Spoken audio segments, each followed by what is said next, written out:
Go off to camp together in Camp Cucamonga. Then Veronica Hamill, Judd Hirsch, and Lee Grant, a powerful lineup star, and She Said No, a film that the critics have truly praised. That's Camp Cucamonga, She Said No, tonight on NBC.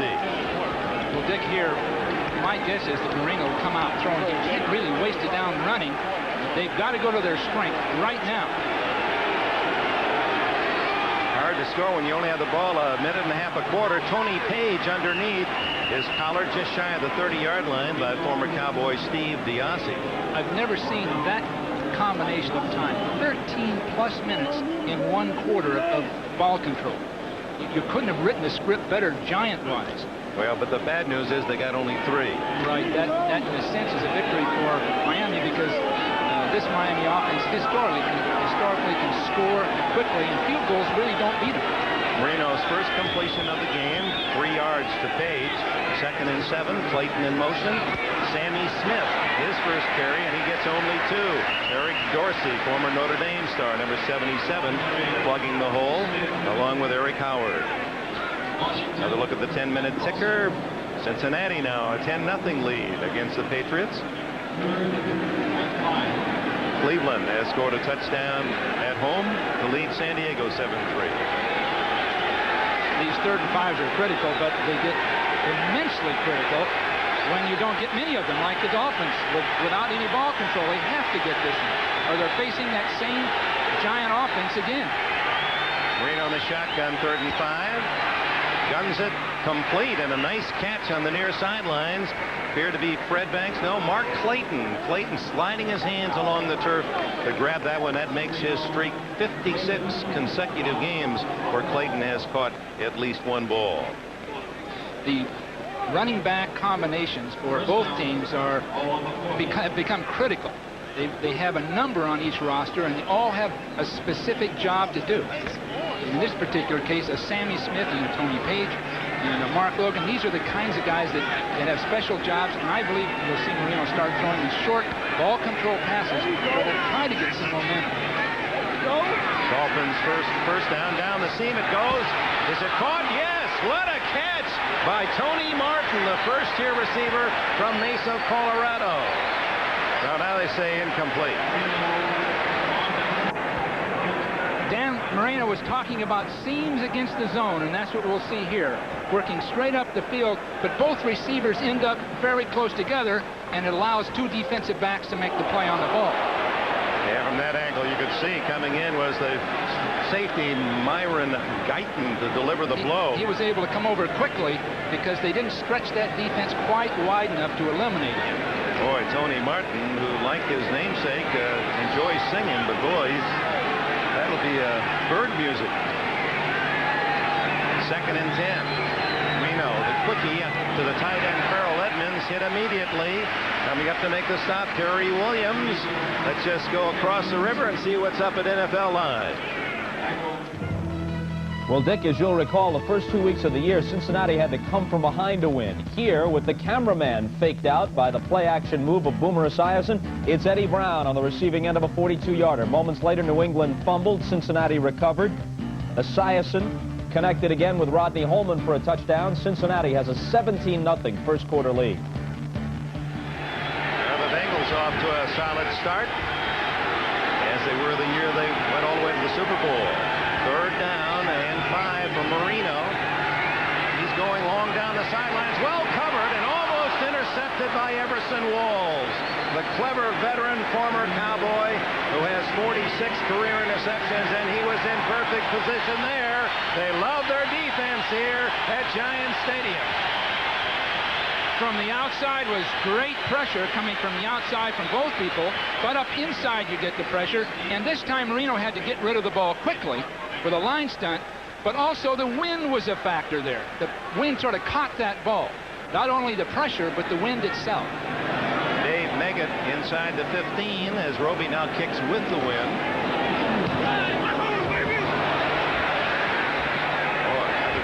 His first was 28 yards, and this one isn't going to be much better. Touched by a Dolphin at the 30-yard line. Don Shula is certainly thinking of how to adjust his strategy. Timeout with 11:45 left in the half. This might be play. This might be direction. And Sounds of course like you're we did praying in this this. one. Ever have any problems Well, I somebody tell you, picking up your the signs? worst one I ever had was at the last minute, how do we signal the Hail Mary pass? And I thought, well, how about that? Middle of the second quarter, I see, I'm thinking how this, no, not the Hail Mary. Not now. No. All right, the Giants have the ball at their 32-yard line. Of course, some of the signals seem to be obvious. It surprises me, Bill, that more coaches don't scout as you do in baseball, try to pick up the signs and maybe break the code. Well, just like baseball, you have a hot and cold sign, so to speak. You may have two people giving the sign whenever you suspect anything. But there was one particular NFL team a few years ago that had a videotape in the stands and was coordinating the sign with the defense later in the week when they got the film. And some of us found out about it. That team win any games? They came close that year. Well, the Giants again trying to establish that ground game, and up comes Otis Anderson on first down. Make that Tillman, Lewis Tillman, and a flag goes down with it. Boy, Parcells makes it tough on the announcers. All his key backs have that 4. Lewis Tillman is 34. Maurice Carthen is 44. Otis Anderson 24. Holding, number 76, offense. First down. This kind of thing affects the ball control. The 10-yard penalty, naturally, you can't go to the kinds of plays you are using typically, and they may have to throw the ball to get back in command here, and this is what naturally Miami would hope for. Ingram comes out to the left as the wide receiver. Mark Bavaro back in the game. He's the tight end on the left side. Rodney Hampton. Again, Sam says he loves to throw to this young rookie. Good protection underneath and incomplete. No flag. Well, that was close coverage by Offerdahl and Dave Meggett. Meggett wasn't the primary receiver. Again, Sims wanted to throw down the field to Odessa Turner, and he finally came to his outlet, and Overdahl was right on it. Right in front of us, you see him moving right inside with Meggett, sitting right on his hip. Excellent play. But again, that was Sims' experience. He didn't waste the ball down the field and take a shot at an interception. He just tried to control it late. Offerdahl, the former Bronco, Western Michigan, and he's opening a bagel shop down in the Miami area. Good play action. Sims throws the other way, and it's Tillman tackled immediately at the 22. David Briggs, brother of former Jet tight end. Now that wasn't a very good call. That was more a call you'd run on second down and 3 or 4. They had second and 20. So the play fake, the fake of the run, really didn't get very much done. Here's the mass substitution. 5 men come in for the Dolphins, who go to this look away from their base. Carl Wilson, Turner, Cross, and Kumro, the front 4. And then 7 defensive backs. Glenn, Thomas, Hobley, McKyer, Brown, Williams, and Oliver. 3rd and 20.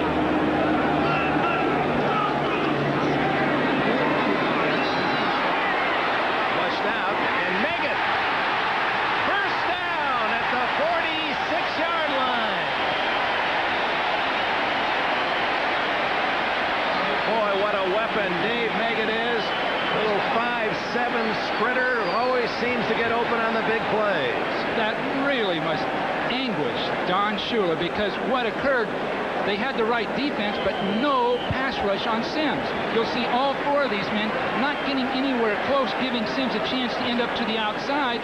Nothing coming. Then he moves outside and gives it himself all that time to finally hit Meggett crossing from the far side of the field.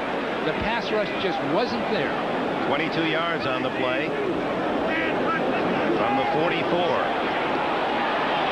Down the middle it goes, almost intercepted. Oh my, Odessa Turner was the closest Giant, but there was a pack of Dolphins around him.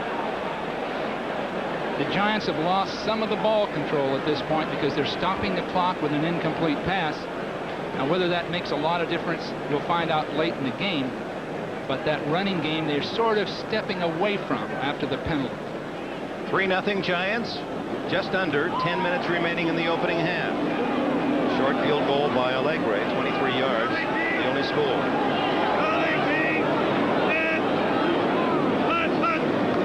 Second and 10. A delay. And it's Tillman close to midfield. Hit at the 49, a gain of 5.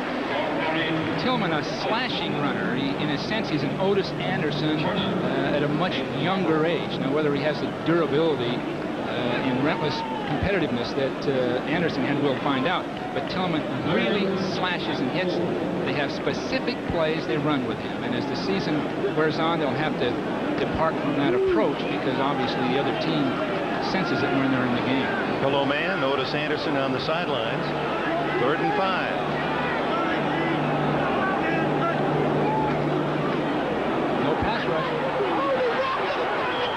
He was in the grasp. It was whistled dead, and a sack recorded for Lewis Oliver, number 25. Now let's double check that. Oliver downfield. Sims avoided up inside and waited just a little too long trying to throw the ball. You see him in pretty good shape right now. A lot of time now coming up inside just by fortune. Kerry Glenn was the man around the ankles for the sack, and now the punt by Landetta. Jarvis Williams, fair catch, lets it bounce out of bounds. It'll be Miami's ball at the 15-yard line. 9 minutes remaining in the half, and the Giants have a timeout. 8:44 left in the half. 3-0 Giants. Immediately and driven back by the Giants. Pepper Johnson was the first there. Eric Howard came from behind that play and caught it. The two young rookies, Sims and Reb, pulled, but Howard followed them along behind the line of scrimmage and caught that thing from behind. The previous 2 weeks, Miami's been getting away with that kind of a play, and the Giants are, at this point, are just a little too quick, a little quicker than Miami. Marino and the Dolphins with only 1 first down in the half. Out of the backfield to Smith. Waiting for him. Number 28, Everson Walls on that right corner. Excellent zone pass coverage. People drop. Pepper Johnson in particular, number 52, will drop out of there and get in good position. Just steady, steady. Now when the ball's thrown, he attacks it from the inside. And you see Walls from the outside. Now that's your approach to a receiver in a zone defense. Excellent job by Bill Belichick, one of the bright young coaches in the game today. He's done a marvelous job in utilizing the talent available to the Giants. There's a lot of talent, but they put it together well through his direction. 3rd and 7 for Marino. 3-man rush down the middle to Clayton. Mark Clayton, a tough catch in traffic and a first down at the 33 as he caught it between Guyton and Walls. That was one heck of a catch. He had a man right in behind him, and he saw the ball late. Now Marino just at the last second throws it before the pressure's there between 2 people. And Walls reaches out, just mistimes the bat, and it's caught. Now that is the combination that will keep Miami going this year. A great passer, concentrating receivers. Clayton out of Louisville was a real gem in the 8th round back in '83. What a star he's been. Smith, a little misdirection. Not fooling the Giants a bit. A loss of a couple. Rene Thompson from the left corner closed quickly. Gary Reason's in on the play as well. Rene Thompson, who was not protected a year ago and acquired on Plan B by the Giants. Very bright young man. He's working on his master's degree in English literature, loves to write, loves short stories. Edgar Allan Poe is his favorite. Let's say many cornerbacks around the league that will give you that answer. He's been a mystery on special teams. Marino hit as he throws, incomplete to Troy Stratford. And the pressure coming from Pepper Johnson. Eric Dorsey really knifed in. Pepper Johnson 52 and Dorsey 77 all over Marino. And he's going to have to be protected here too, because they are really hitting him, not necessarily late, but is getting close, very close. Remember, Dick, when that throwing motion is completed, he's hit early there. But when that throwing motion is completed, no contact.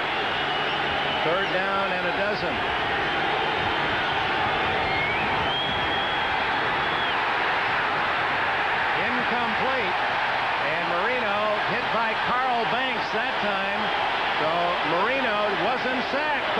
abused. Emerson Rawls blitzed from the outside, surprised Marino with a corner blitz. You'll see him coming from the top of the screen. There's Banks, but Walls is the first person there to cut off Marino and allow Banks to get to him. Beautiful call by Bill Belichick in bringing a corner blitz right at that critical time. Roby to punt. Another short kick. Make it fair catch. Whoa. Tough catch at the 38-yard line. Terry Glenn covering for Miami. That wind really playing tricks with the punts. Again, Roby's kick under 30 yards, only 29. And thus far, surprisingly low score, 3-0. This all works in the Giants' favor. Lack of scoring, lack of ability to move the ball with any consistency by Miami. The ball control team, the strong physical team, tends to dominate toward the end of the game. From the 38, Giants territory, Sims hands off, and it's Rodney Hampton for about 3 to the 41, maybe 4. Cliff Odom led the defensive charge. This is a look at the Giants defensive play. Now you're going to see a blitz from the inside, but Emerson Walls will be attacking from the outside. A perfect call just at that moment. What Dan Marino wants is to come outside and throw the ball, but you see Walls 28 and then Banks. Now Banks is again hitting late, and it'll be interesting to see if that kind of thing is called, because Marino had clearly thrown the ball when he was hit. Sims hit as he throws, incomplete as Jeff Cross coming in from the backside made the hit, and that was almost thrown to a Miami defender. Rodney Hampton in the flat was the target. Cross coming up the field, getting inside, and that made the big difference, and then spinning, being in good shape. That took a real effort, because not only was he confronted early, he was confronted late. He used a spin move to get free, and his quickness is what you have to get out of that Miami defense at this point. Shotgun, 3rd and 6.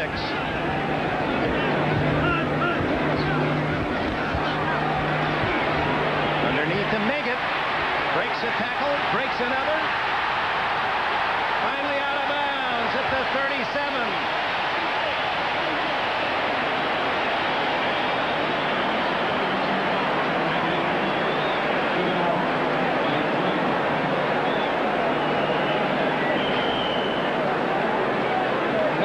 On that play came all the way across the formation and then to the other side. Now, the only way that was possible was for Sims to get the pass protection he needed. He has time here. See, the pocket's perfect. Then he waits, and Meggett gets that running start. Very difficult to deal with without a pass rush. Terrific feat, Dave Meggett. Tillman trapped and dragged down from behind by Sean Lee from North Alabama, acquired for a late draft this year by the Dolphins from the Atlanta Falcons. You do see an improvement in the Dolphin defense. There are more athletes out there with 5 new people. Yeah, they're attacking more defensively than they had.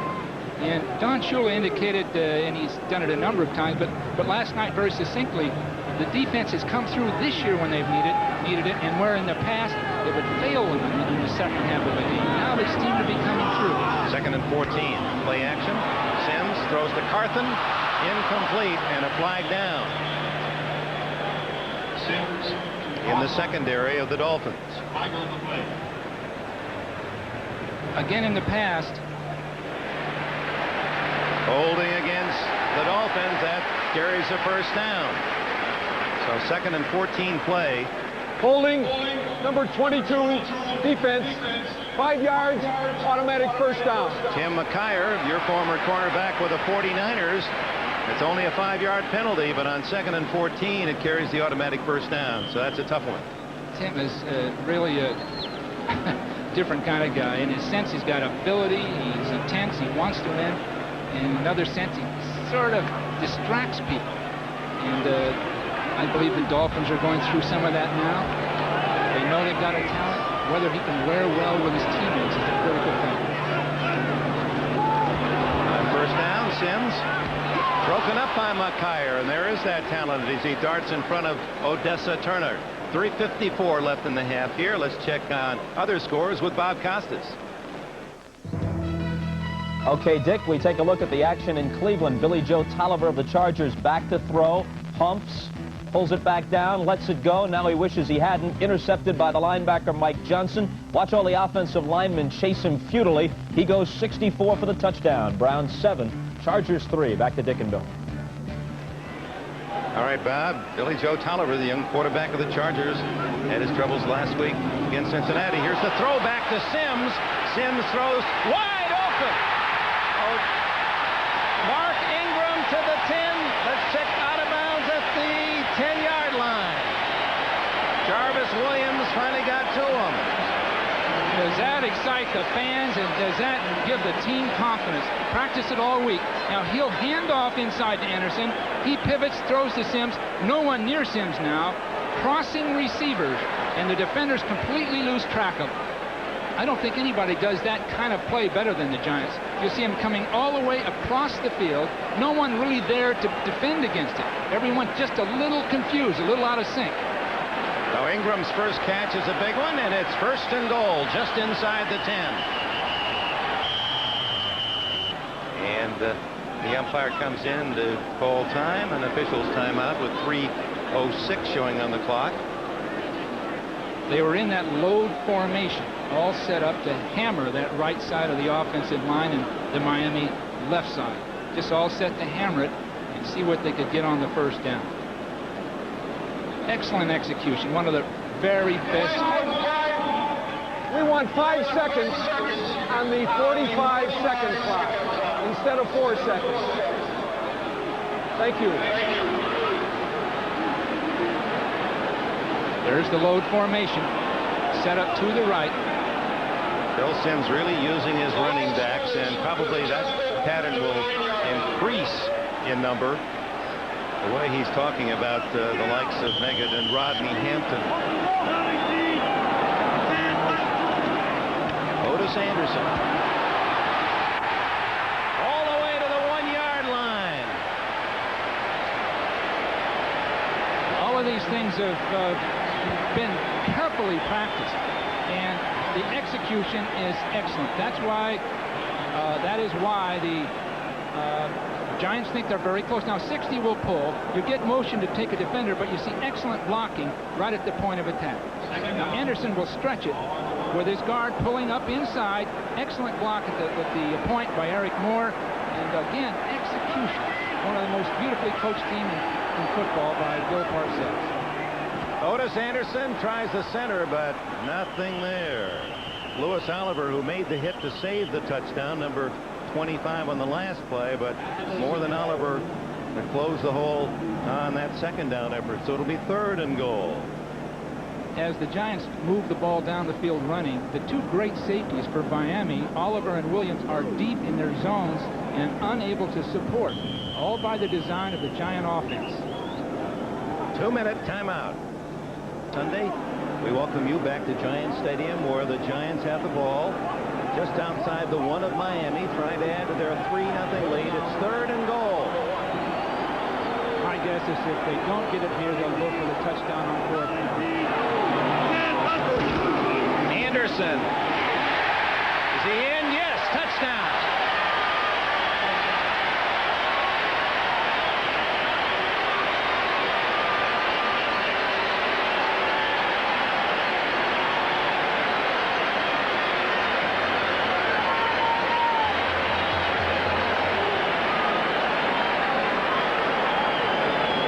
He certainly knows the way, Otis Anderson. That is his 69th career rushing touchdown. And now the try for point by Allegre.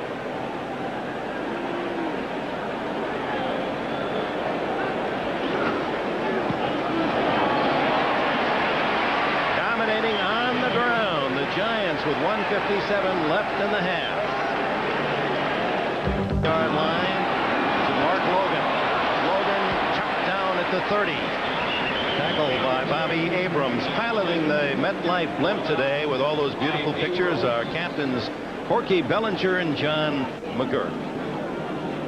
What a day to be up there. And don't forget tonight, not just one outstanding movie premiere, but 2, Camp Cucamonga, involving some of the top comedy stars, and then a terrific cast: Veronica Hamill, Judd Hirsch, among those that starred the critically acclaimed She Said No. That's tonight. 2 outstanding features. Ball at the 31-yard line. 1:53 left in the half for Marino. Jensen didn't see the ball coming. Richmond Webb did a nice job on LT that time. Very nice job. Big, smooth athlete. And LT really did bother Marino, but you see Richmond Webb coming out, a young rookie, feet moving well, using his hands in good position. But now if Marino had had to keep it, he'd have got in trouble. Again, the left guard Sims came out and took away the inside. So 2 fine young rookie offensive linemen. Big guys, the biggest John Jules had. He's the best 2 press rushers. Green, Jensen can't get it. Too tall. Boy, that pressure from the Giants' physical defense has Marino hurrying, and everyone seems to be just a little out of rhythm. They are. They're going to have to really recoup at halftime, the short halftime. A lot of pressure, but Dan is early throwing that ball, and Jim Jensen really wasn't ready to catch it when he got there. The timing isn't there. Now, whether it's the defense, who's to say, but the timing isn't there. Miami, right this moment, is out of sync. Only 39-yard passing for Marino and only 1 yard rushing for Sammy Smith, who leads the league. Intercepted. Harry Williams down at the 40-yard line. And the Giants might get more.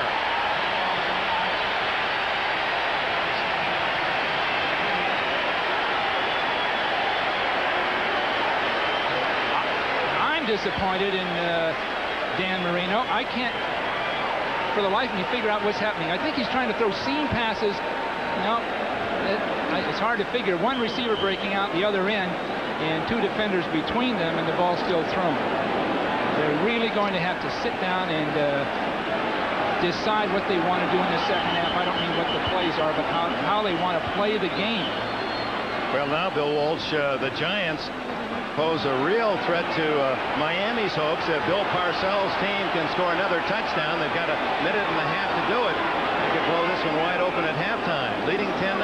It's Otis Anderson trying that right side into the 39-yard line, paying the price. Fans wanted Sims to throw it. Cliff Odom, inside linebacker, makes the tackle. No problem with that call. There's plenty of time. Plenty of time to get down and get at least 3 at this point. This is going to test that new Miami defense, thoroughly test it. If they could hold them off here, it would really help going into the second half. Giants have 2 timeouts left. We're down to a minute. Sims right down the middle. Incomplete to Bavaro, so he's okay. Bavaro on a deep pattern. You know, they say Bavaro can handle pain. He must be oblivious of it. A badly sprained ankle. He tries to go in again, can't quite function. Here he is running full speed down the field for a ball. Boy, is he tough. And as a blocker, he's a decleater. He puts you right on your back. The only thing he doesn't do well is interviews. They said that Dick Lynch, the Giants radio announcer, had him on a post-game show on the rookie year and said, boy, what a way to break in a touchdown. What'd you think of it? And Brown just nodded yes, he liked it. This is radio. At least they yes. They're down, and the throw batted away by number 24, Rodney Thomas. Good play, and that'll bring up 4th down. That is well done. Nice coverage, breaking to the outside. Thomas takes you see him bat the ball away with his right hand, keeping his left hand free to make the tackle if the ball is caught. Now, meanwhile, Phil is really hitting the backboard, and it looks as though he's twisted an ankle. It must happen late because early on it looked like he had excellent protection. The ball's gone.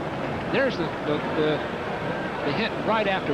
It looked like someone stepped on it. Well, Lifford Hobley, a defensive back, was putting pressure, and apparently in the midst of the block, someone rolled up on his ankle, and so he'll be attended to. Timeout with 53 seconds left in the first half. They attend to him, and now Landetta and the punting team on for the Giants on 4th and 8 at the 39 of Miami.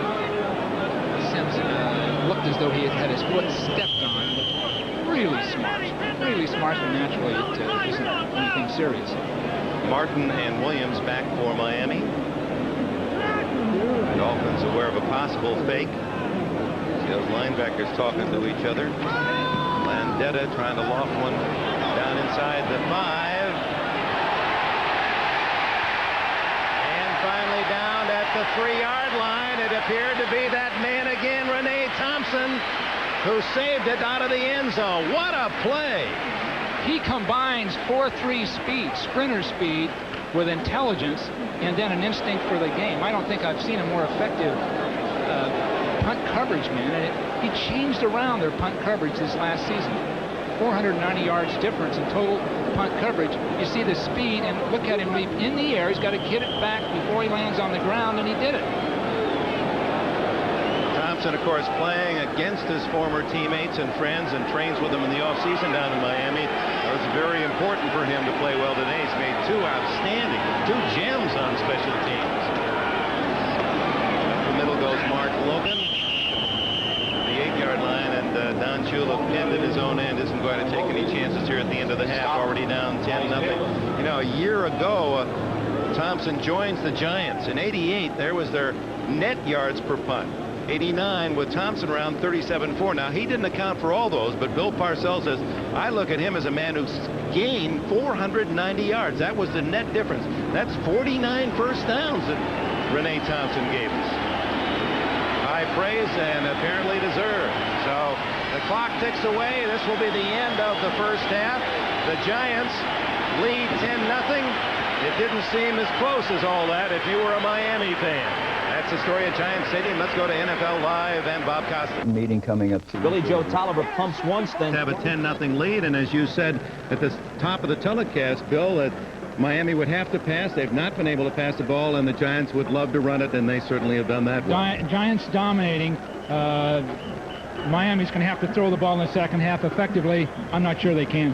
All right, let's go. The conservative Giant offense with one exception, and of course the running game set up this throwback pass. Again, Anderson into the line, reversing out and pitching. You practice and practice it. But the reason this works, Dick, is because the Miami defense is putting no pressure. They're not attacking, and consequently you get time to run those kind of plays.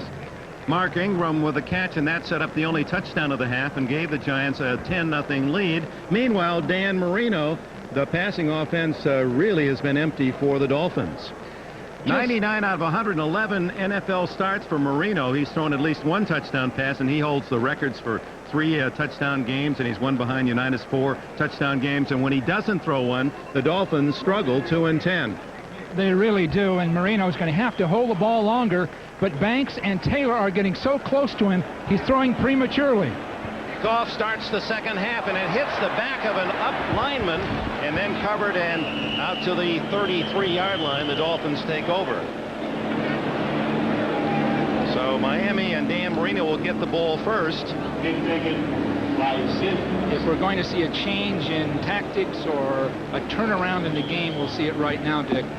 And Keith Sims, the rookie guard from Iowa State, will be able to tell his grandchildren, yeah, I went up to the Big Apple, I returned to kickoff. Now he goes to work on Lawrence Taylor's side of the field, teaming with another rookie, Richmond Webb, and Marino comes out throwing. Guns the ball complete. Mark Duper's first catch of the game at midfield, and a first down Miami. This is the deepest progression of the Dolphins in the game. They had not been to the 50 yet. This is an excellent release up inside Walls. Key is Marino throwing the ball on time before Walls can really make a play on the ball. Now that's vintage Dan Marino. But Walls so sticky. He doesn't have the speed of a lot of cornerbacks, but he's so smart. A veteran, he's just all over you. As Bill Parcells says, the ball goes to him. I don't know what it is, but the ball seems to find him, accounting for all those interceptions. 46 line time. A couple. Tony Page trying the left side behind those 2 rookie blockers. Giant coaches referred to them as road graders, the way they plow the defense back. 78 Richmond Webb, he's 298 pounds from Texas A&M, and Keith Sims, number 69, is 305 pounds from Iowa State. They are big and physical, and talk, of course, around football is the NFC is the physical side. The AFC more finesse. Quick throw by Marino, and Duper has another catch and a first down at the Giant 38. So for the first time in the game, the Dolphins are on the New York Giant half of the field. Marino is getting the ball off quicker, also snapping the ball quicker before the Giant pass rushers can get on track. So he's up, snapping the ball quicker, throwing it quicker. In this particular case, it's just a quick out that the defensive coverage Renee Taunton gives him short. They had only 49 yards the entire first half, the Miami offense, and they're closing in on that in their first drive. They have 29 here to open the second half. Here's Sammy Smith, and he meets a trio of blue shirts led by John Washington from Oklahoma State, number 73. It's so difficult to work past those down linemen of the Giants because they control their blockers so well. They come right down the line of scrimmage where the ball carrier hits the hole. They're waiting for it. Is the NFC really that much more physical than the AFC? Well, in talking to Shula, he feels they're stronger, more physical, but there's more technique, more skill in the AFC. Now we're going to find out. This is the moment of truth for Dan Marino. Quick throw to Clayton, and he's hit hard by Perry Williams, who had an interception in the first half. Not much on that, just a couple of yards as Clayton has his third catch of the game. Well, at least Miami has field position at this point. If they were to punt, they'd have the Giants backed up. So the role of the two teams could change here quickly just with field position. 3rd down and 5 for Marino at the Giant 33.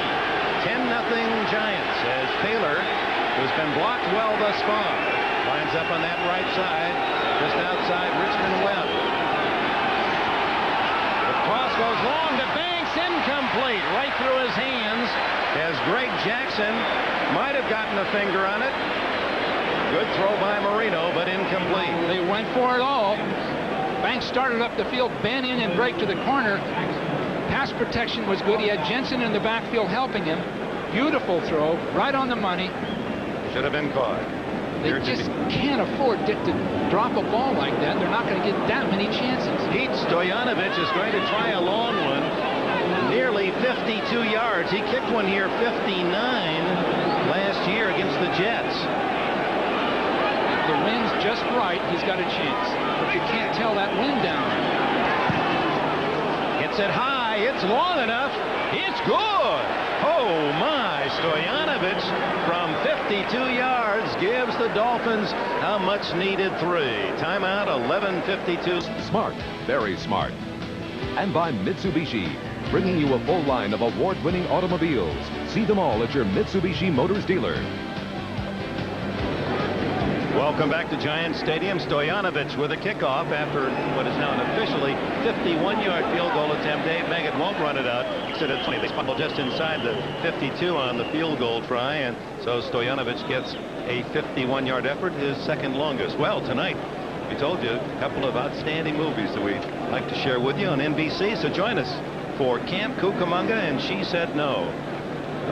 All-star lineup of actors that will entertain you on your Sunday evening. That She Said No has been critically acclaimed by almost everyone around the country. We hope you'll stay with us tonight. Sims, even 100 yards in the first half. First possession, Giants second half, and Otis Anderson gets the toss. And he's met on the corner by Lewis Oliver, the safety man. Flags go down. Oliver, #1 pick of the Dolphins a year ago, and upset about something. Perhaps that Jerry Markbright will explain as he picks up the flag. Oliver was at the line of scrimmage that time. That's the adjustment they've made. Get that big guy up there to stop that load offense.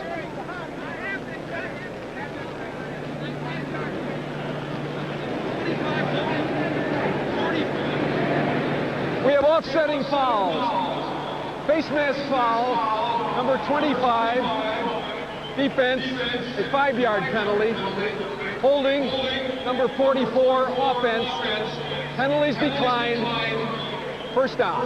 Well, the Giants came out of that pretty well. It took the difference that it lost 5. If you took the play, they would have lost 3. They come out with no play. First down again at the 20.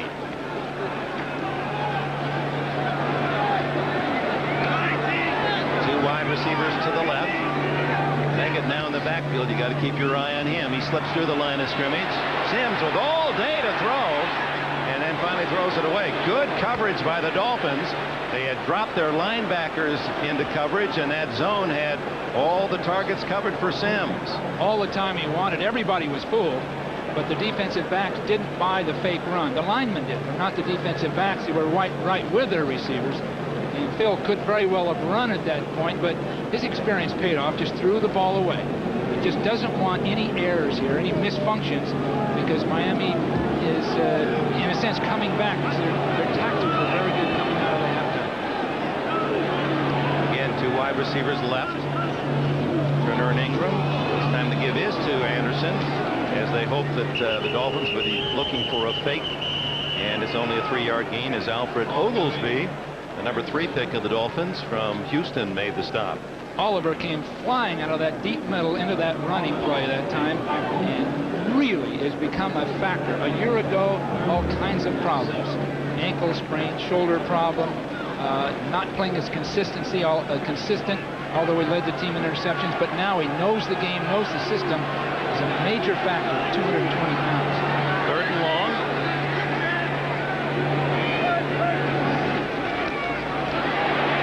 Underneath it goes to Hampton, who is hit shy of the first down at the 29. No safety men come up. Jarvis Williams this time, as he and Louis Oliver, who played together in the same defensive backfield at the University of Florida, 2 big men who can really hit. And it appeared that Hampton had enough to fall forward, but Williams stopped him cold a yard shy, and on 4th and 1, Landeta comes in to punt. That's the major factor, the major change of the 90s in defensive football. Big, active safeties, a la Ronnie Lauder, Carlton Williamson. Tony Martin at the other end as Landeta hits a beautiful spiral all the way to the 20. Martin looking for the wall on the far sideline. He found it, but it had a blue uniform on it. David Whitmore, he's a big young safety with the Giants. 51-yard punt by Landeta. Timeout, 9:51 left in the 3rd. Punt, Marino starts at his 25, guns it over the middle to the tight end Edmonds. Edmonds to the 42, and a first down. Pepper Johnson and Myron Guyton team up on the stop. 17 yards on the play. Let's check the Hertz 10-minute ticker. Low scores. Kansas City. Okoye has just scored to give the Chiefs the lead. The Bears, going for 3-0, have a touchdown lead at the half. New England really getting pounded by Cincinnati. Cleveland, Leroy Horde, the rookie, has just scored. And Houston has a couple of Warren Moon touchdown passes. Underneath to Tony Page. And Page, who is rarely used as a receiver with the Jets and with the Lions, he really has enjoyed joining the Dolphins and Don Shuley. Has a couple of catches today to give him 10 for the year. He says, I'm a 7-year guy that feels like a rookie, and I'm so happy to be in Miami. Well, he brings a real enthusiasm and a real physical toughness in that backfield. The blocking part of it, like an H-back, pass protector, but just good enough hands to be a threat. They've helped themselves. Right now, Miami's coming out a full stride quicker in the second half than the first half. Everything's quicker. I bet they heard some words from Shula. The throw and a drop by Edmonds. Check that. Mark Logan intended out of the backfield, and it was out of his hands and almost intercepted. Carl Banks was there to cover. On these short passes, there's still too much penetration by that Giant defense, pushing the blocker back into Marino. That's why you don't see the accurate throws that you normally see from the guy. So again, the physical part is showing up. But Dan is moving quickly, throwing sharper, and they've got right back in the game. Ball at the 45, Miami territory.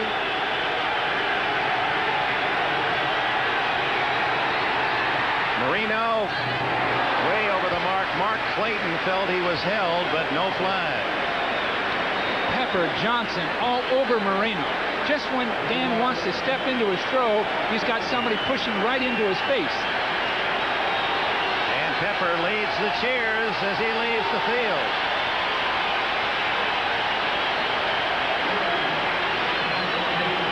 Roby will get to kick with the win now. He had a, for him, dismal first half. Meggett at the other end. High Sailor. Meggett, no fair catch. And he's drilled at the 18-yard line. Making the tackle for the Dolphins was African Nigeria Grant, number 41. Timeout. It's more than just a game. 17! And if you play your cards right, 20! You could win it all. 25! 25? I won! With that one? Leading 10-3, 8:21 remaining third quarter. The Giants start from their own 19. Sims. Turner. McIyer can't bring him down, but there's help from the backside as T.J. Turner makes the tackle.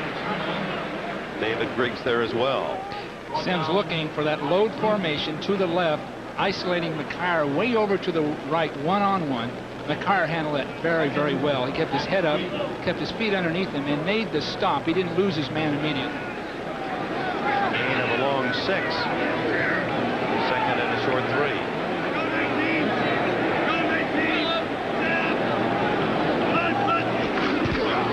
Anderson. Make that Carthen the fullback. Maurice Carthen just forging straight ahead as that front line pushing the Dolphins back. Jeff Cross made the tackle, but credit Elliott, Roberts, Oates, Moore, and Riesenberg, the offensive 5. Just coming off the line of scrimmage, staying with their blocks, sustaining their blocks, and then turning their man to the outside. Very well done, and it seems like they can get that whenever they want. That's the problem. Don Shula talking with him last night. In the past, his defense hasn't come through in the second half. He was hoping or expecting they would in this game, and now they're being tested. Here's Tillman. Lewis Tillman. And a flag down as he gets to the 34. It's interesting, Shula, in the glory days, and in fact, you go back to the last 2 times, you saw Mark Bright indicate holding against the Giants, that these teams met 18 years ago over at Yankee Stadium, was in the midst of that 72 perfect year. Number 76, offense. First down. John Elliott's second holding call, and he said in those days we were the one who possessed the ball. And he says now we're being overpossessed, and that's what's happened in the 80s, and he's trying to turn it around. And it's not as though his style created what you see today in the sense of not being as physical, because those great teams were the most physical in football. They dominated. They ravaged the offense. They just took everything away. So what he's doing is putting together a defense with the strength and the size to stop people. As the Giants had. Ron Hampton, that didn't fool the Dolphins. He's met right at the 20-yard line. John Offerdahl coming up to greet him with Griggs. There's Offerdahl. Dick, the Miami style of defense is a departure from NFC football. Here's Offerdahl, one of the great linebackers in the league. But the Miami defense is a static kind of defense where people just take their responsibilities. They don't really attack like NFC teams. And this is a changeup that concerned the Giants. But at this point, the Giants are dealing with it very, very well. Second and 18. No pass rush. Wide open is Meggett. No one near him. 50. And finally down at the 42.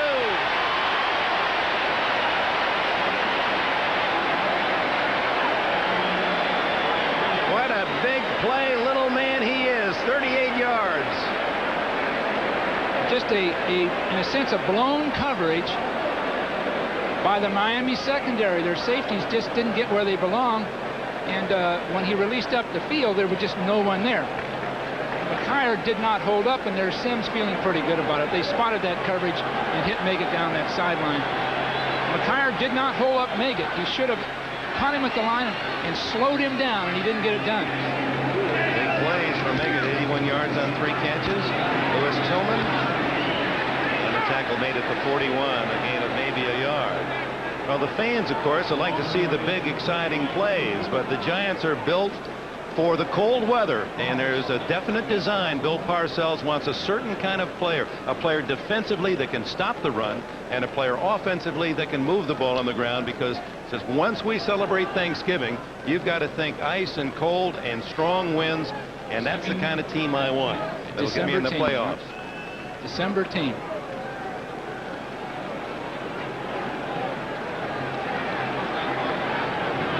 Second and 10. As you look down from our MetLife clip.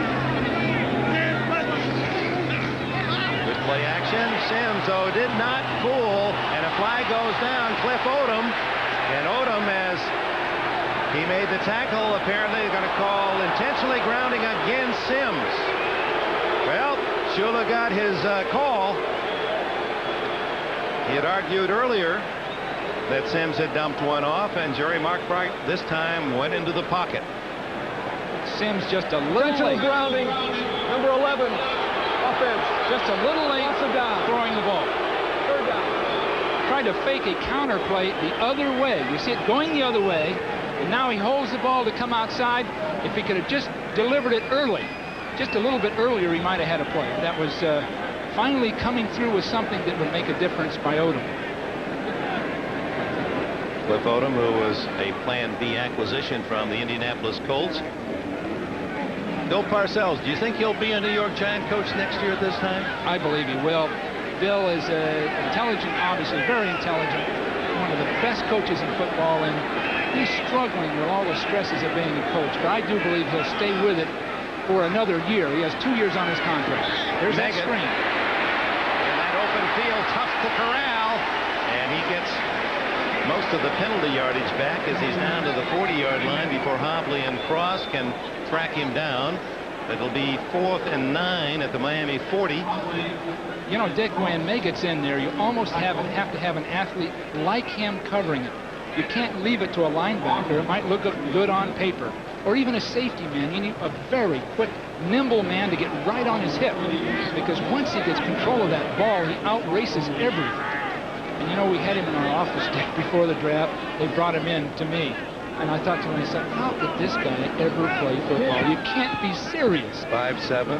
Yeah. 175. And we watched in the draft and sort of smiled when the Giants took him. And look what they've got. 4th round pick that's really paid off. Landetta just touches one, but too hard for that strong leg of his, and it'll be a 20-yard net for Landetta as Miami takes over on the 20-yard line. As you look like start at the 20 as you see the other scores. We'll give you the rest after this play. Play action. Marino deep for Duper and too tall at the 50. It's 10-3 here. Let's go to NFL Live. Dick, here's a play at the Astrodome where instant replay came into play. Billy Brooks at the back of the end zone receiving the pass from Jack Trudeau of the Colts. They checked it on replay and decided he did not get the second foot down. No touchdown. They settled for the field goal, trail 14-3. Dick? All right, Bob, of course, that's a carryover from last week when Chuck Knox and the Seattle Seahawks and their fans upset about a call that was not reversed. It's the Raiders that led to what could have been the difference in that game. Mark Logan has to struggle just to get a yard as he was hit in the backfield. Lawrence Taylor was the man destroying the play, and Eric Howard finished it off. Eric Howard right down the middle on Uhlenhake is dominating. He is getting past that center virtually every time and getting in behind the ball carrier. You know, Dick, the first down play that was an incomplete pass, those are the critical plays of a game. Miami had set it up, and Marino overthrew it by about 6 inches. Those are the kind that make a difference in a ball game. 4 wide out as Lawrence Taylor zeroes in. They picked him off. Screen to Jensen. Jensen is shy of the first down by a yard at the 29. The Giants talked about Jensen in the backfield coming out late. And that time they just wouldn't give him the room.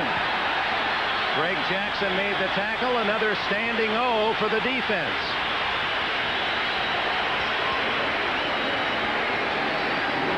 Reggie Roby will punt on 4th and 1, apparently. Jensen, who's on all the special teams, is the up back. Really drives this one with a wind to make it. And the 17, 30. Whoa! Ran into his own man at the 31-yard line. Gary Reasons, blocking upfield, was the man who knocked Meggett off his feet. Boy, does he have quickness. Let's finish our scores on our 10-minute ticker. We'll go right from the top. Bears lead cut now to 13-9. Cincinnati off and running again. Cleveland by 4. Dallas has tied the Redskins. Gee, not much scoring, Dick. It really is a contrast to a year ago. Maybe it's the shortening of the games. Whatever it is, such low-scoring games all across the league. 10-3 here. Giants ball at their own 31. And it's Lewis Tillman spurting out for about 6. The MetLife blimp is one of the world's largest airships. It measures 194 feet long, 67 feet high, and floating up above to give us all those great overview shots on a terrific late September Sunday. Indeed, a woman this morning who was cleaning a room said winter isn't far away. Fall is today. She's already thinking winter. There's a little bite in the air.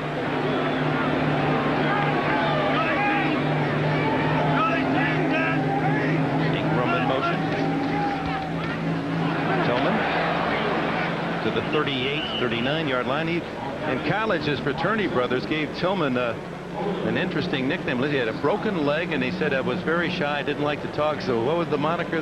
I think it was walkie-talkie. Broken leg and no talkie.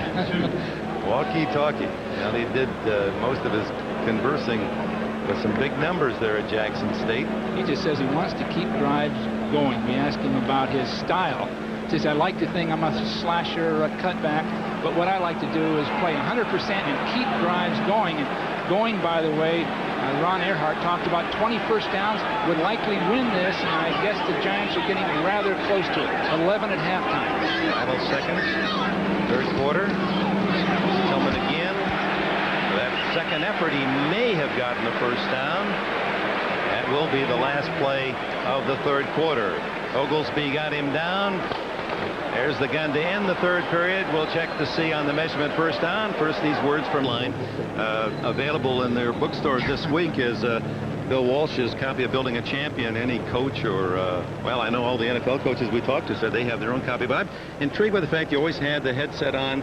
A man like Shula doesn't wear. What goes on? Are they telling you? I mean, here you were the genius. Are your coaches really the ones calling the plays? Well, I think each organization is different. Don doesn't need that. He has helped John Sandusky right with him, getting all the information he needs. Some coaches use a lot of it. They're getting direction from up above. In my case, it was exchanging all the time, getting the facts that I need to make the next call. What kinds of, after this play, kinds of information are you looking for? First down, start the fourth quarter. Giants with a 10-3 lead. And the toss to Tillman. Good, hard running. Gain of about 5. What kind of information were you looking for from upstairs? The first thing I needed to know, it was exactly where the ball was and exactly how many yards we needed for a first down. From that point, we went to the categories of plays as to the situation. It was third down and 1 yard to go. We would remind each other what we had listed on our sheets. Then, of course, there were all kinds of things between series, such as the pass coverage they were using and what we'd anticipated, things of that nature. 2nd and 5, Tillman with flags down. If it's against the Giants, it'll nullify a first down, some hard running. So how often would somebody upstairs says, hey, Bill, I think you ought to run the trap right here. This is the time. Would that ever happen? No loose talk, other than a few swear words that came out, instinctively with an ing after them all the time. Holding, number 65, offense. Third holding call of the game, the first on Bart Oates of the Giants. So you're actually looking for information where the ball is. You're looking ahead to the next play, and you call a play, and it's just people upstairs reminding you of... Well, Dick, you had 4 people on that same phone, and when asked or when expected, they would have their input. In my case, it might have been Bob McKittrick, might have been Mike Holmgren or Danny Green, and they had their input, but it had to be run from a central source, and in our case, it happened to be me. Now, some clubs, the play is relayed from upstairs, right down to the sideline, and repeated. Well, whatever was relayed down between Bill Parcells and his staff and out to Phil Simms didn't agree with the quarterback. He and Parcells will talk it over. The field, Odom was right with him, hip to hip, and it took a perfect throw, and Simms almost made it. The troublesome part is what you'll see there. See all the time that Simms has. Right over the top, very good coverage, 2 fine athletes going for a ball. The troublesome part of this is that Simms is getting all the time he needs And there again is nearly the perfect play. But a target at 6'4" and 245, and of course he had his big Super Bowl moment. 3rd and 16. Again, not much pressure. Down the seam again. Incomplete to Odessa Turner. Now they tried the wide receiver splitting that deep seam. Rodney Thomas on the coverage. Good pass blocking. Line stunts up front. You see all that cushion that Sims steps up into. Now that is an excellent combination. Tough passes to complete because you're throwing to a running target moving directly away from you. Landetta's high punt caught by Martin. Running the wrong way. Down he goes at the 11-yard line. Gary Reasons, the veteran linebacker, with a tackle.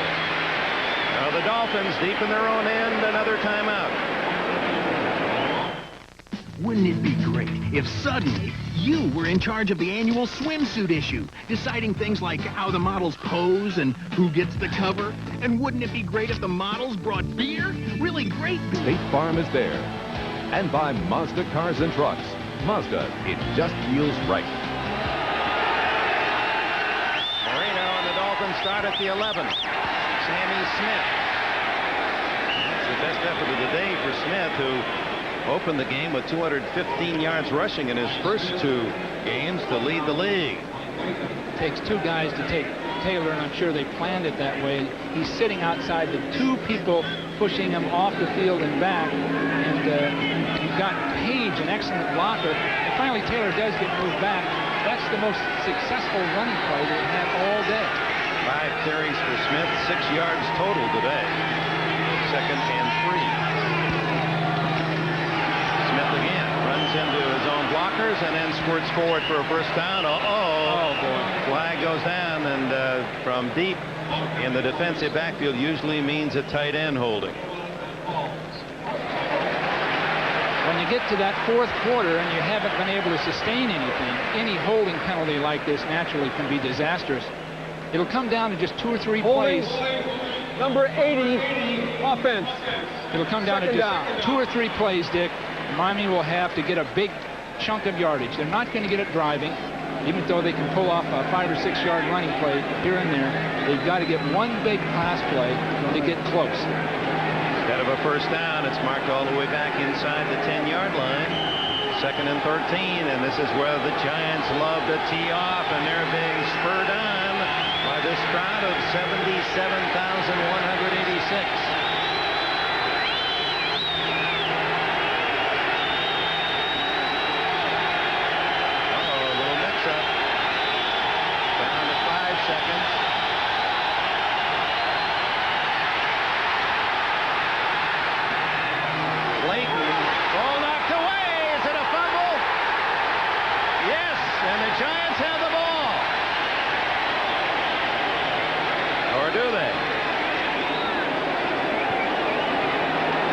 Marino had nowhere to throw that football.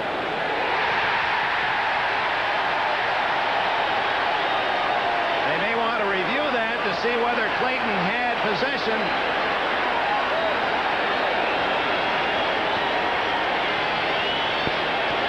LT pass protecting right there, trying to get there. Now watch him recover, turn and recover and run back full speed to a receiver right there. Now that's the intuitive part of it.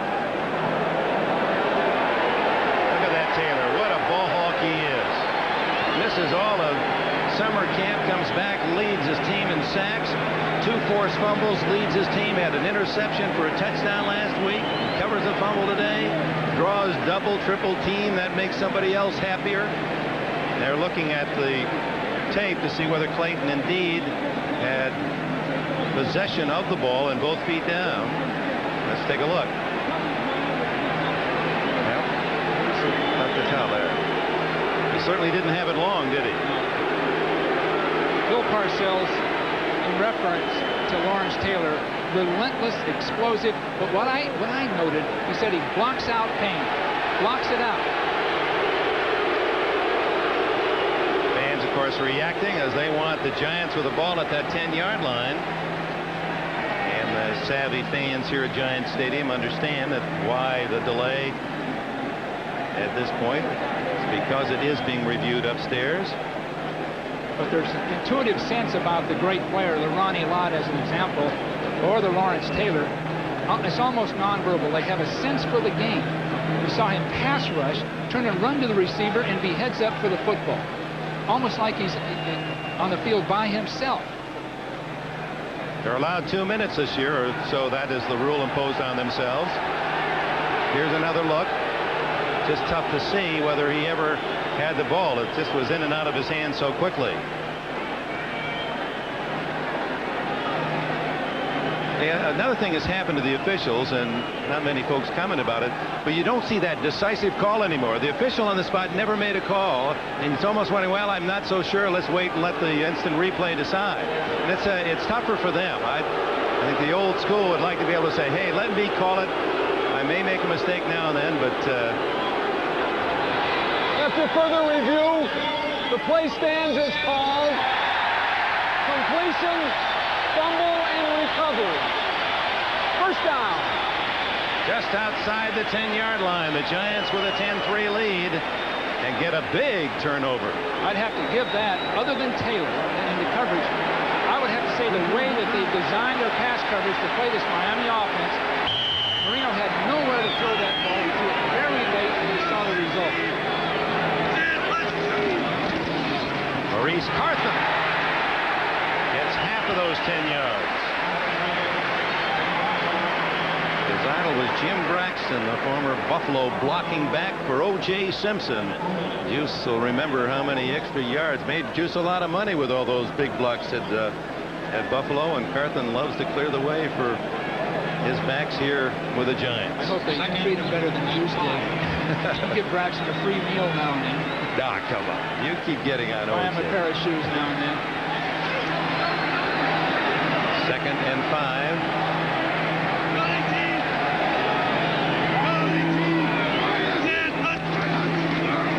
Otis Anderson.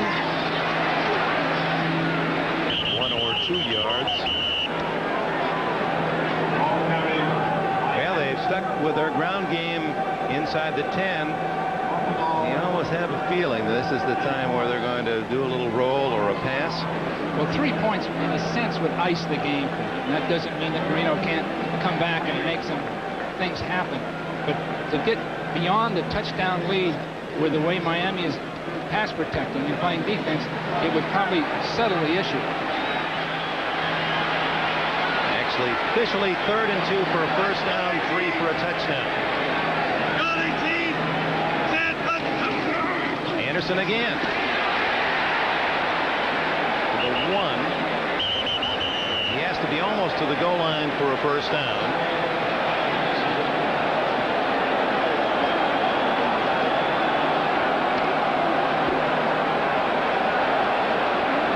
From the sidelines from Parcells that he's going to go for a field goal. It's going to be shy of a first down, obviously spotted right on the 1. Well, they are going to measure this. Well, it's so close to the first down. If they could just get the nose of the ball past the line of scrimmage, they'd have it on a 4th down. And when the series began, the ball was just barely outside the 10. Unless something went terribly wrong, this should be almost to the goal line to get a first down. So it is that far.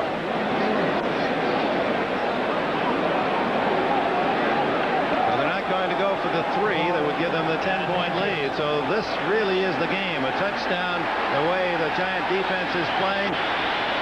And Miami might well be out of it. But should the Dolphins rise up and stop them here, they stay within a touchdown of a tie. You just have to gamble defensively. You can't expect to cover every possibility. You've got to figure that Sims is going to sneak it, or Anderson's going to take it, and you've got to attack the line of scrimmage and hope for the best.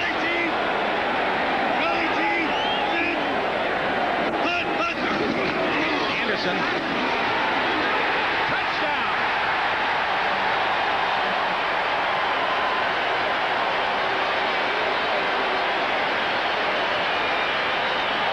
They ran it off the weak side of the formation, and Anderson's power got him the last half yard for the score.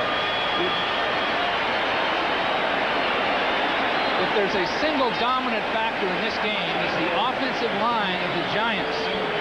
Riesenberg and Moore in that case handled their man beautifully, and that's been the difference, the offensive line. Legray adds the extra point, and the fumble recovery by Taylor at the 10 turns into 7 points for the Giants. You'll see the ball snap and that Giant offensive line get off on the ball. Then Anderson's experience and savvy in slipping between people. Ron Shula watching from the sidelines, rooting for that rebuild defense. Not enough. Well, Parcells is looking at this, and the difference between the two teams is the physical part of it. In this case, the offensive line throughout the day has done just marginally better than Miami's defense, and the 4-yard gain becomes a 5-yard gain. The 1-yard gain becomes a 3-yard gain, and before you know it, it's just like a battle of attrition. The Giants just control the ball game toward the end. Yeah, the line of scrimmage both ways. That goes to the Giants today, and that's just what Parcells wants from this team. It's going to be a factor. The Giants, obviously well-constructed, solid, veteran, good mix with youngsters. They feel Hampton will become more of a factor offensively. Legray kicks out right out of the end zone. Well, Miami starts from the 20. Well, that last series was just bad from the start. Martin ran the wrong way with the punt. They tackled him back inside the 15 as you look at the 10-minute ticker. Bears up by a touchdown against Minnesota. Boy, the Bears defense. They've only allowed 1 touchdown in 3 weeks. San Diego has jumped in front of Cleveland. Battle of those looking for a first win, Houston and Indianapolis. And New Orleans looking for a victory, has a 14-7 lead. Now it really gets tough for Marino.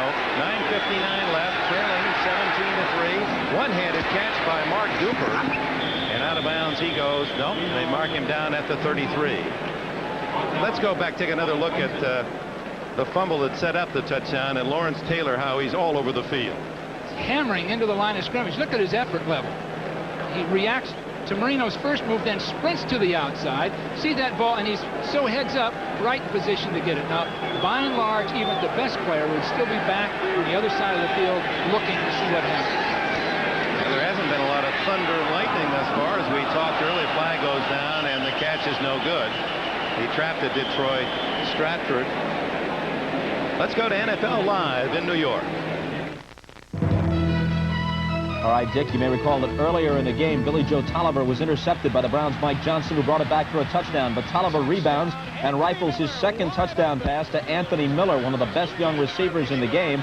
So that combination has brought the Chargers back, upset-minded. They lead at Cleveland 17-14 late in the third. Dick? Of course, Bob, the trouble with the Chargers, they've been in so many games last year and this into the fourth quarter with a lead and unable to hold it. But, boy, you're so right. Anthony Miller is one of the real budding big stars of the NFL. He is terrific. Locked out there in San Diego. A lot of folks back here in the East don't know much about him, but he is the real McCoy.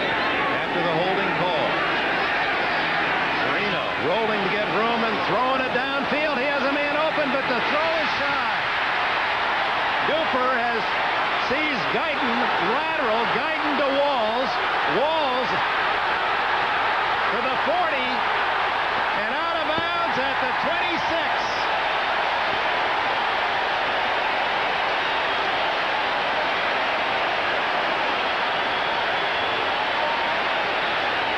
Tony Martin was open a couple of steps deep, but against the wind, Marino's arm didn't get it there, and Guyton intercepted, and then a little razzle-dazzle.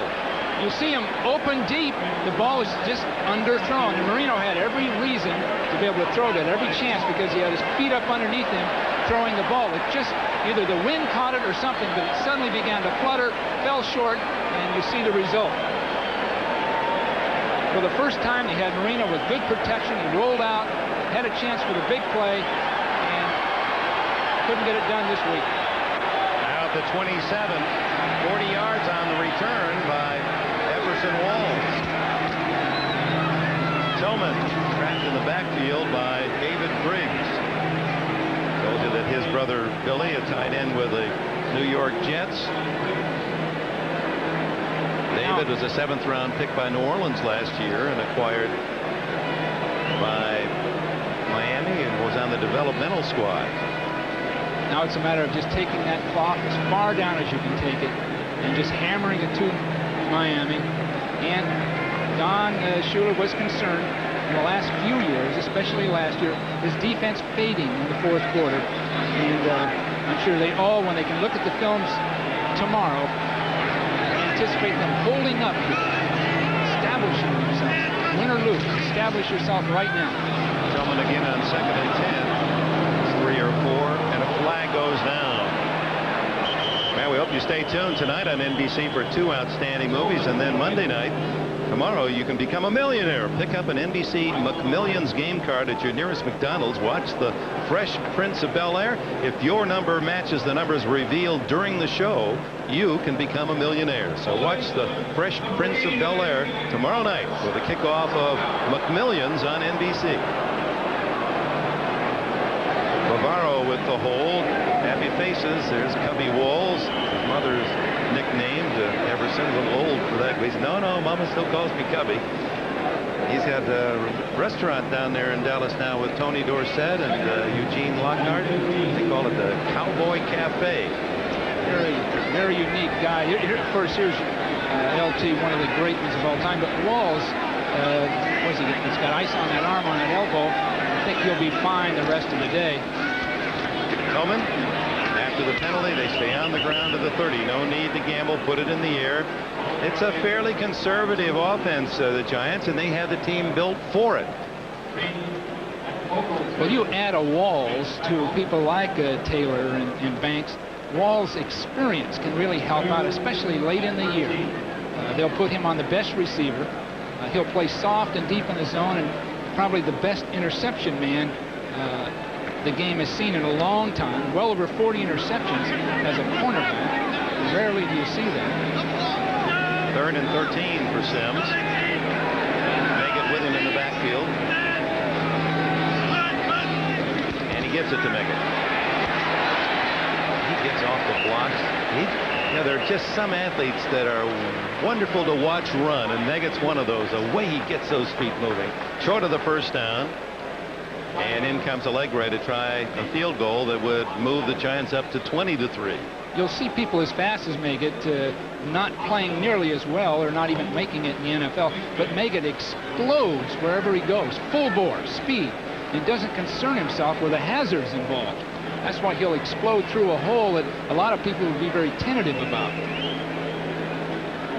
Allegre started the scoring today with a short one, 23 yards, and now from 40.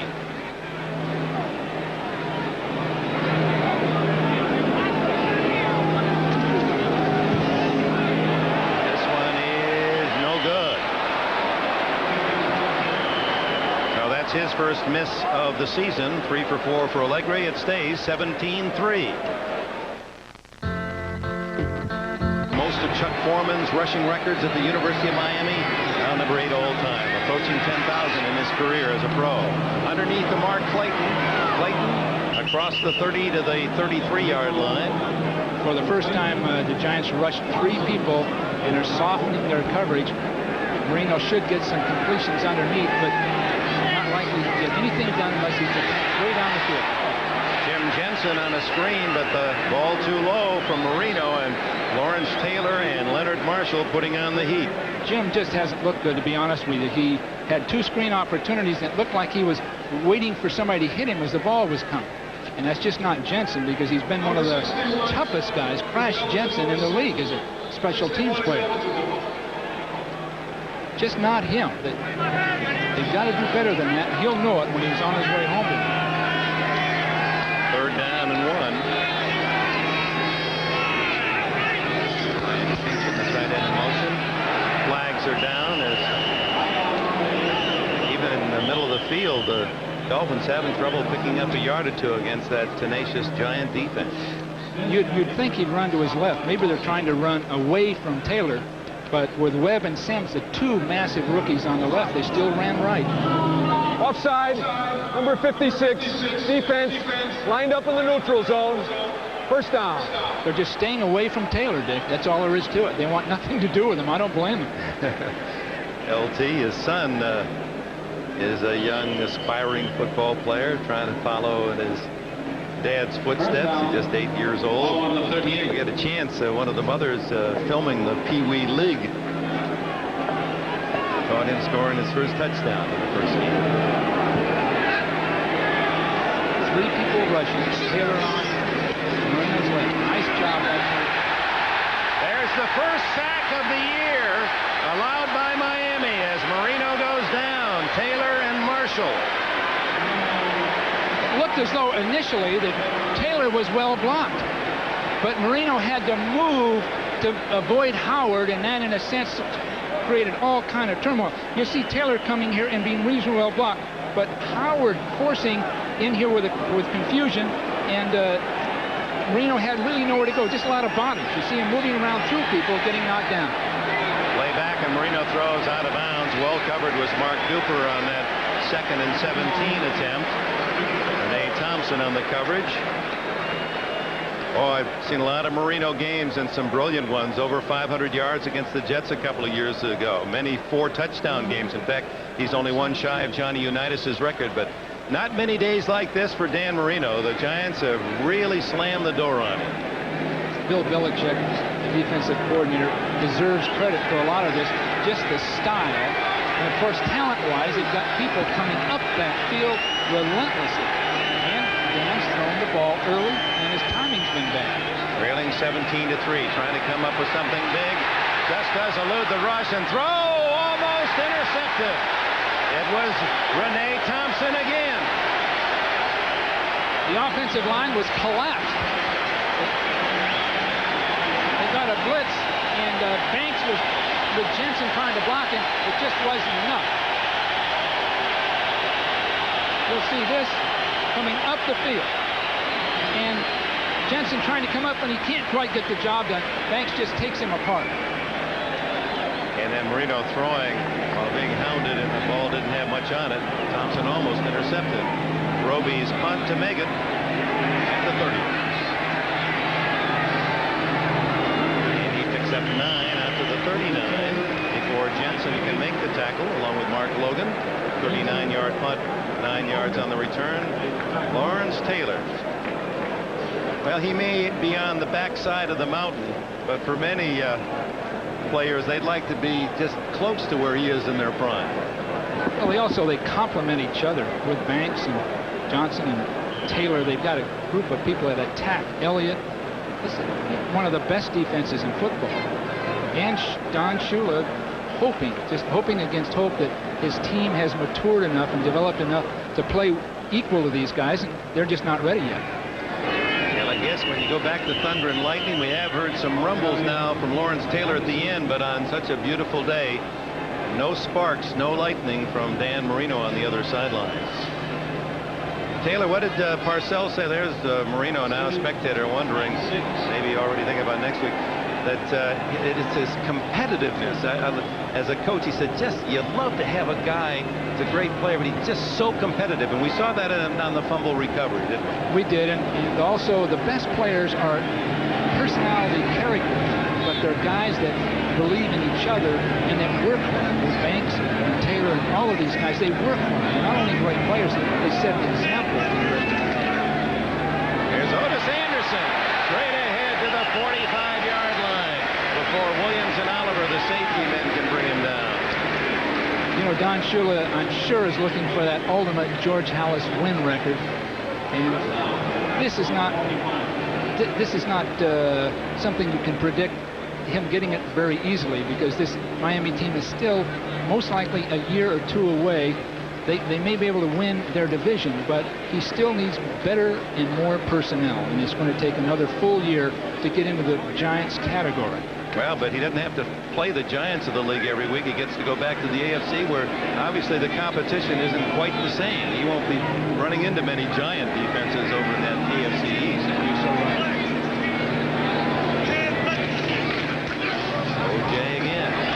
Notice with flags flying, gets to the 40-yard line. Well, you said that the Giants at the start, if they get around 20 first downs, it'll be their game, and they have 16, and we're going for 17, as apparently that one's going to be called back, and we have Holding Sean Lee. Number 65, offense, first down. Sean Lee limping off for Miami. That's the second on Oates today. Dick, you combine the first downs, but there aren't, 16 isn't that many, but it's the defense for the Giants also, and sort of an ineptness on the part of the Miami offense. And this is what they expected this week. They thought they'd come alive. So this is a setback. Now, I'm sure that Don Shula, the truly great coach that he is, will get this team back in sync again. They'll learn their lessons. And this is sort of an early barometer of how far they've come. Next week at Pittsburgh, Miami. The Giants are home for the rematch with Dallas. Anderson, second effort, breaking out of the grasp of Offerdahl, tripped him up, but Anderson got an extra 3 out to the 50. That iron-jawed leader of the Dolphins has a 3-year contract, 3 more years. He needs 39 more to pass Hallis all time. Rookie year got him NFL Rookie of the Year, 1,600, 5 times in the 80s, and rushed for 1,000. He has 71 today. He's rested now, apparently. This 3rd and 13, certainly. Sims time. Wide open. Lionel Manuel. First down at the 28-yard line.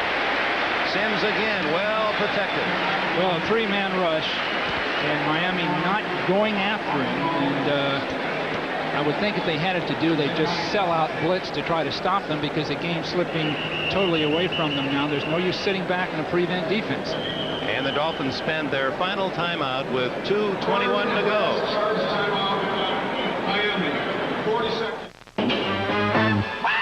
I feel good. Time to go, boys. You've been in there long enough. Hey, we're not even tired. I feel good. So I've checked the mileage, and it's... Hey, we're the order lights. We're guaranteed. guaranteed. I feel good. Yeah, 2 years, no matter how far we go. But no spark plug guarantees that. We do. Yeah, we're the auto lights. Right. So go pull the plug on somebody else.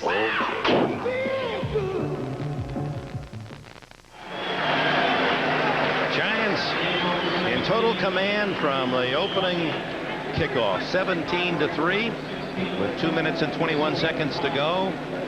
And thoughts on a job well done on this Sunday and a 3-0 start for the Giants.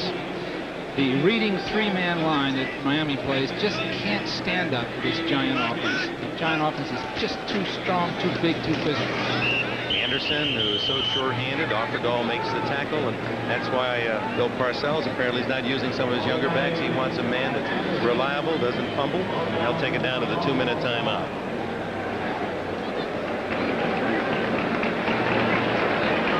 Just the way he planned it, Bill Parcells. It went just according to the game plan. 17-3, 2 minutes to go.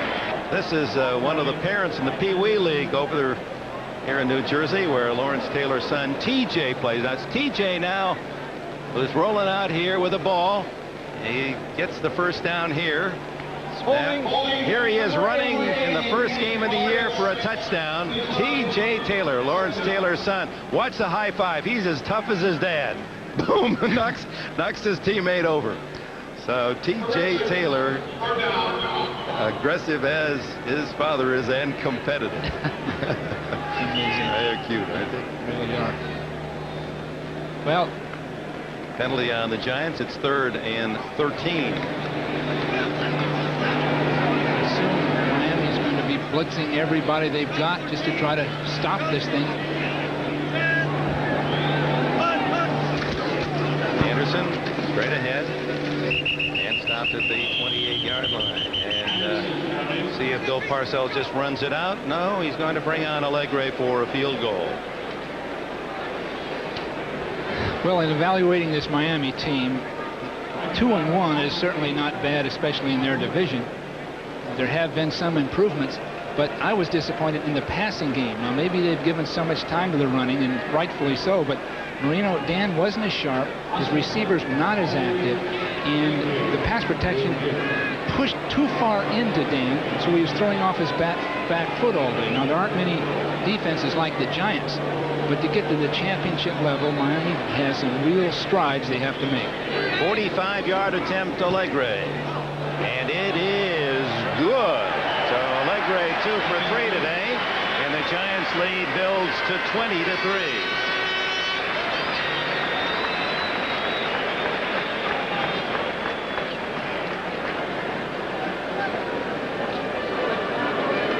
Stoyanovich having only one, and he made his 51-yard attempt. Our thanks to our entire NBC team, executive producer Terry O'Neill, our coordinating producer John Paratzis, Dolphins Giants game directed by John Gonzalez, associate director John McGinnis, production associate Carol Larson, technical director and manager Bill Perinello, all the rest of the men and women who brought you the sights and sounds from Giants Stadium on terrific football day, and especially if you're a Giants fan. And in the booth, our thanks to Elliot Kalb, Mike Albert, Frank Zerkowski, old friend Joe Costanza as well. Well, I'm sure Dorothy Shula is watching and has some ideas for Don when he gets home. What a great family, a great sports and football family. And we give her our love. And I'm sure she'll have ideas for this guy, and he'll bring them right back next week. Kick by Allegre, just barely punched that one. It goes all the way to the goal line and into the end zone, and a touchback. Now she's got a couple of budding coaches, head coaches as well. Both sons, Mike and David. Mike is Tampa Bay, David Dallas, are assistant coaches in the NFL at a very young age. Here's another look at the ticker. Minnesota tying the Bears. Cincinnati running away from New England. San Diego builds its lead to 10. Well, maybe they'll hang on this week in the 4th. Houston ahead by 7. New Orleans builds its lead to 2 touchdowns. New quarterback for Miami, Scott Secules, number 9, a 3-year veteran from Virginia, drafted by Dallas and acquired last year by the Dolphins for a number 5 pick. No passes thrown thus far this year, and in his 3 years he's thrown only 50. Playing behind Marino, you're not going to get much work. There's his first throw, and a completion out to Tony Martin. Telecast is presented by authority of the National Football League, intended for the private use of our audience. Any rebroadcast or other use of this telecast without the express written consent of the New York Giants and the National Football League is prohibited. Secules takes off behind Jensen, gives Jensen a little push and drives it out to the 39-yard line. Finally hit from behind by Mike Fox, number 2 draft pick from West Virginia.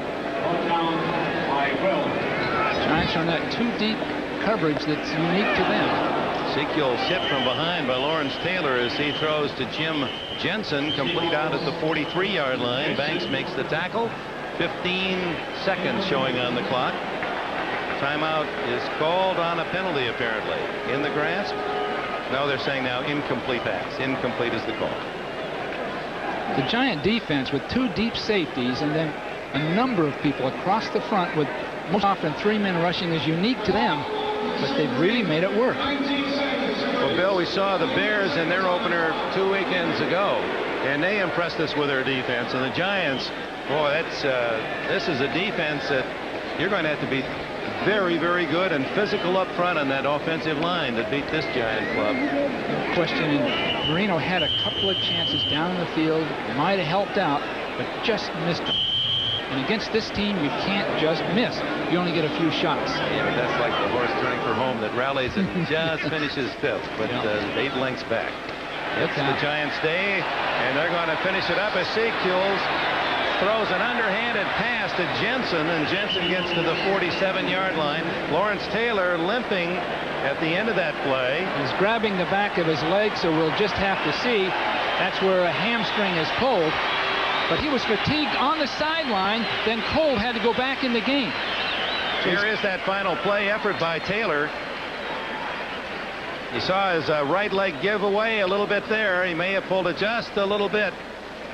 And that certainly would end the day on a negative note, depending on its seriousness. Bavaro, however, injured early, came back.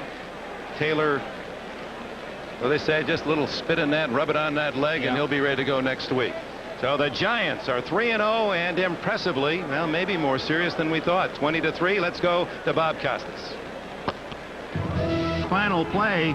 Concerned to see this side as Lawrence Taylor, the ace defensive player, being helped off the field. And, Bill, you have to wonder if that lack of summer training and conditioning might have caught up with the star of the Giants. Well, he was cooling off on the sidelines. We saw him sitting there for a period of time. Then to go back in the game in his condition, you can pull a handful. It wasn't the quarterback battle between you and Marino that some would have hoped for, but it was a very efficient Giant victory. Yes, it was. I mean, I'm glad we came out here and won. I don't care how we win as long as we do that. But it was a tough day to throw down here. It was very windy. And Dan said after the game you had a hard time with it because you couldn't trust yourself throwing the ball. But we won the game, and we're just happy about that. The Giants, of course, had great teams in the mid to late 80s. One of them won a Super Bowl championship, and you had one of the great days in Super Bowl history out in California against the Broncos. Now, in recent years, though, a variety of things have gotten in the way of the Giants reaching their potential, injuries and whatnot, including injuries to you. What's your feeling about this Giant team as they open at 3-0? Well, we're a good football team. I don't think anybody can deny that. I think the difference in us this year from last year, we're a little more diversified. We have more people on the team, especially in offense. If they get the ball, they can make big plays. And, of course, the biggest difference I've seen, too, this year is our defense is turning the ball over every game 2 or 3 times. And I think that's the key to winning in this league because your offense is not always going to be on. Your defense sometimes has to make big plays. And so far, our defense has made a lot of big plays this year. Phil, just as Dick Enberg and Bill Walsh had to leave the air, Lawrence Taylor was limping toward the locker room. Do you have any sense of the extent of his injury? Oh, I don't think it's bad. I saw him in the locker room. He's going to be okay. And I think what happened is he kind of tripped over the guys. He was rushing the passer. I was looking at him, and it just kind of, he hit his leg a little off balance. So I don't think he's bad. I think he'll be, when we practice Wednesday, he'll be out here going full speed again.